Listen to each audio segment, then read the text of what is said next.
Hello friends, അപ്പോൾ എൻ്റെ നാത്തൂന് ഫുഡ് ഉണ്ടാക്കിയിട്ട് തരാനും ഫുഡ് കൊടുക്കാനെല്ലാം ഭയങ്കര ഇഷ്ടം.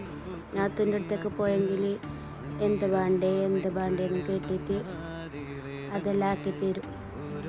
അപ്പോൾ എനിക്ക് നാടൻ ഫുഡ് ഇഷ്ടമായതുകൊണ്ട് ഞാൻ പോയപ്പോൾ തന്നെ പയറക്കറി, പിന്നെ കൂമ്പ തോരന്, പിന്നെ ഉണക്കമീൻ ഫ്രൈ എല്ലാം ആക്കിയിട്ട് തന്നു.